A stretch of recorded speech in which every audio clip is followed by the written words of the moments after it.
On today's episode of You Really Would Have to See It to Believe It, I was greeted on the morning of our last day of spring break by a mama sheep that was in labor, and the lambs were coming breeched. And if you are not familiar with that, breeched means backwards. So when babies are born in the livestock world, many times they come out in a Superman position. So goats, sheep, cattle. I don't have any experience with horses, but at least with the ones that I have experience with, they come out in a Superman position. So they should come out front feet first, like this, and their heads are normally tucked between the front feet, and you see these toes, and the toes are pointing up. So if the toes are pointing up, that means it's coming in the right direction. So when I saw this one specifically, I saw back toes, and I only saw a little bit of them. So the toes were out about this far. And when I touched them, I could tell that they were a little bit chilly. Not cold, because in New York State, although we have had a lot of ups and downs with our temperatures, today, this morning, overnight, wasn't freezing. But I could tell as soon as I touched those toes that they were not body temperature. So instantly I'm thinking, who knows how long this ewe has been in labor for.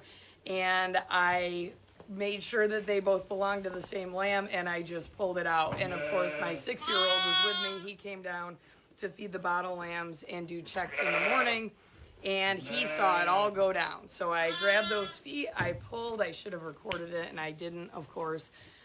And the lamb came out. I was shocked when it started flopping around and taking its first breath. So the big thing when lambs are born is you want to make sure that their nose is clear, because they will, just like human babies, will try to suck in and take their first breath as soon as their face hits the air. And making sure that it's clean. I did lose one yesterday morning to placental asphyxiation. So the placenta was born over its nose, and the placenta never broke in that location. And by the time I found the lamb, it was dead. So anyway, this one, I was able to clear the airways. It took its first breath fine. It was trying to stand up within 15 or 20 minutes at most. Normally with these livestock species, they're up and running very quickly. So it's, evolutionary survival of the fittest. If they're not able to up and get moving quickly, they're going to get picked off by a predator. Obviously, in our lambing situation, we don't have predators in here, but from the Darwinism perspective. After that, Mama seemed a little bit exhausted, and I figured that she wasn't really wanting to push out her second one right away. So I let her have a little bit of a rest. So by the time I came back down here, she was laying down and actually was chewing her cud. So she was showing no evidence of contractions whatsoever. However, after this first lamb was born, I did check inside to see if there was another lamb, at least one more, because it's nearly impossible in that situation to tell exactly how many a sheep is going to give birth to. So I felt the toes in there. I knew that I probably would have to pull it. I gave her about 10 or 15 minutes. I came back down, gloved up, because of course the first time I didn't expect that, and I don't normally have gloves in this barn because the gloves are up in the house for when I artificially inseminate the cows. So this time I came armed and prepared, literally. I located the other two hooves. Again, you don't know if there's 2 or 3, so you want to make sure that those hooves are belonging to the same animal and that they're both either front or back hooves, which this lamb also was presenting breeched. So I could tell before I started even pulling on it that it was the back legs and not the front legs. Therefore, the lamb was not coming in the right direction. So I did pull it, breeched, and this one was a boy. The first one, the white one, was actually a ewe lamb, but they both are alive and well. So I do have a video of that. I'll insert some clips at the end of this video.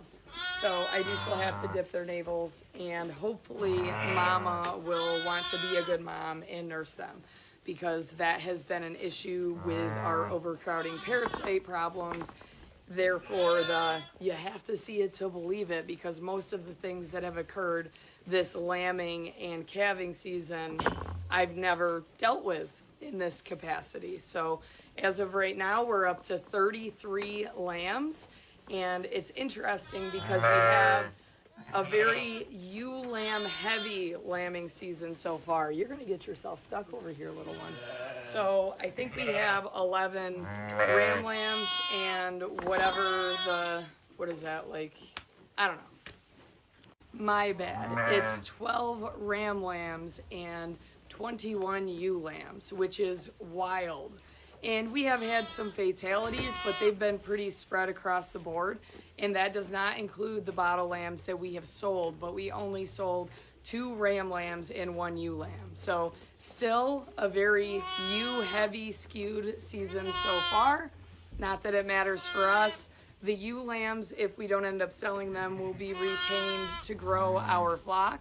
And the rams will all be castrated with the exception of like 1 or 2, because that's how we ended up with our oopsie babies in early March this year, because I didn't castrate all of the ram lambs right off the bat.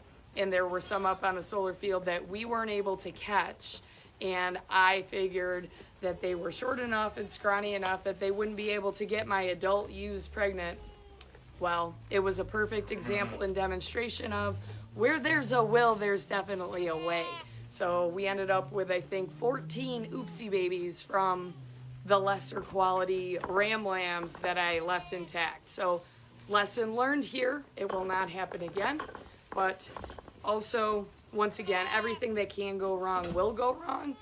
But I'm just fortunate that in this situation, they were able to be saved and I caught the mom in time. So we have 2 new healthy lambs. Now I'm going to weigh them and dip their navels and probably tag them, because we go back to school tomorrow and it is going to be absolute chaos every time that I walk into this barn, I feel like, because I don't even think we're halfway through lambing.